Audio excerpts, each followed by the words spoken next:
রক্তাক্ত অবস্থায় পরশুরামকে নিয়ে ছুটে যায় মায়া, বলরাম, আয়ুষী। আবারও পুনরায় প্রাণ পেল। হ্যাঁ বন্ধুরা, পরশুরাম ধারাবাহিক আজকের পর্বে দেখানো হয়েছে। এদিকে কোর্ট চত্বরে মিডিয়ার লোক ছেয়ে গেছে। ওদিকে সৌরভ টটিনির কানে কানে বলে দেয় যে যেটা আমরা বলেছি ওটাই আপনি মিডিয়ার সামনে বলবেন। কিভাবে পরশুরামকে মারা হয়েছে আপনার রিভলভার থেকে, আর 3খানা গুলি ঠিক কোথায় লেগেছে একথাও জানিয়ে দেবেন। এদিকে টটিনি পুরোপুরি ফেসে গেছে মৈতর স্যার আর সৌরভের জালেতে। তবে কি জাল থেকে বেরোতে পারবে?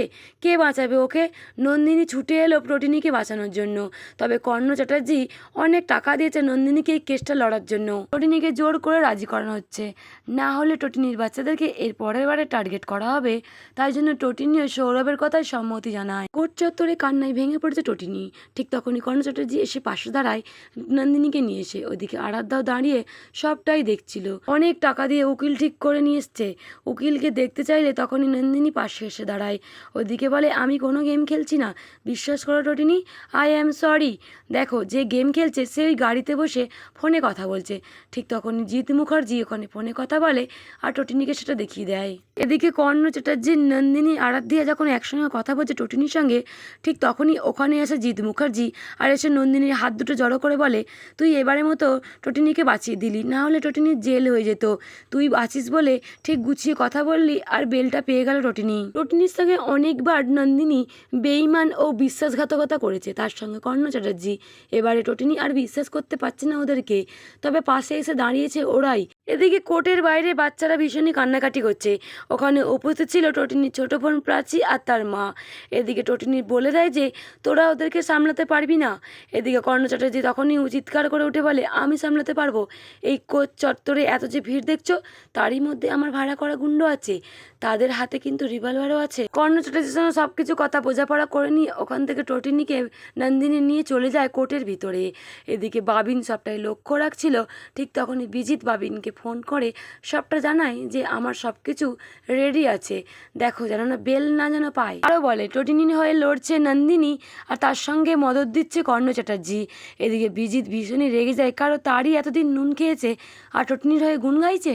ওদিকে মিডিয়ার লোকেরা টটিনিকে পিঞ্চ করে কথা বলছে, লাভ ম্যাচ করে বিয়ে করেছি এরকমভাবে একজন স্ত্রী তারই বোনের বিয়ের মণ্ডপেতে খুন করতে পারে? টটিনি আজকে সবটাই মুখ বুজে সহ্য করছে, কারণ তার পাশেই আছে মৈতর স্যার। কিছুই বলতে পারছে না।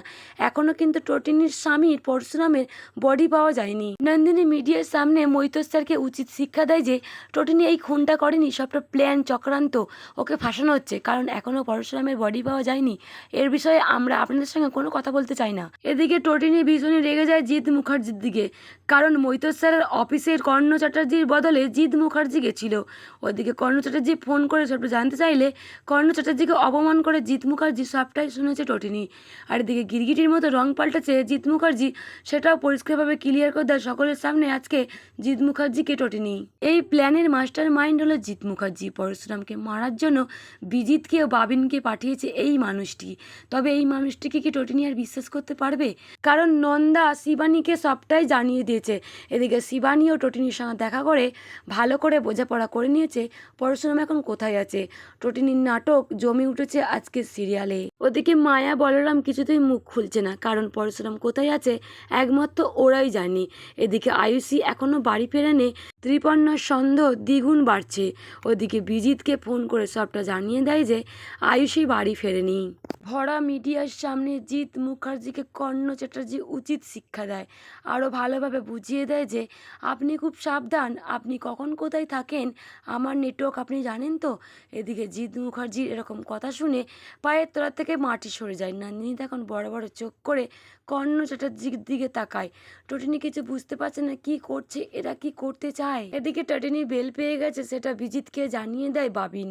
আর রক্ত কথা বলছে, কারণ নন্দিনী তো টটিনির দিদি, কথা তো বলবেই। ওদিকে টটিনি জামিনে বেল পেয়ে আসে কুসুমপুর থেকে মুক্তারপুর। এসে নন্দাকে জিজ্ঞাসাবাদ করে, নিজের তদন্ত শুরু করে দেয় পরশুরামকে খোঁজার জন্য আর নিজের নির্দোষ প্রমাণ হওয়ার জন্য। এদিকে নন্দা টটিনিকে সব কথা বলে দেয়, কারণ সেখানে ছিল সৌরভ, বাবিন আর বিজনলাল। টটিনি অবাক হয়ে যায়, সর্ষের মধ্যে ভূত আছে, নিজের দাদা এরকম করতে পারলো টটিনির সঙ্গে। শিবানী বেঁচে আছে, টটিনির সঙ্গে কথা বলে সবটা ক্লিয়ার করে দেয়। এবার টটিনির পাশে দাঁড়াবে শিবানী। বিজিতকে এর হাত থেকে কেউ বাঁচাতে পারবে না। এদিকে পরশুরাম হাসপাতাল থেকে রিলিজ হয়ে বাড়িতে আসা নতুন রূপে টোটনি কিছুতেই চিনতে পারে না। ওদিকে জিৎ মুখার্জি বিজনকে শাস্তি দেওয়ার জন্য রেডি হয়। অনেক কুকীর্তি করেছে এই বিজন লাল। একদিন শিবানীকে হত্যা করেছিল, কিন্তু শিবানী তখন মরেনি, নন্দা তাকে বাঁচিয়েছে। এবার শিবানী সামনে আসবে পরশুরামের সাহায্য নিয়ে। এবার কি শিবানী বিজিতকে ছেড়ে দেবে? না, আয়ুষী সাথ দিল শিবানীর। এবার বিজিতের শাস্তির পালা। যদি এমনটাই আপনাদের কেমন লাগবে অতি অবশ্যই কমেন্ট করে জানাবেন।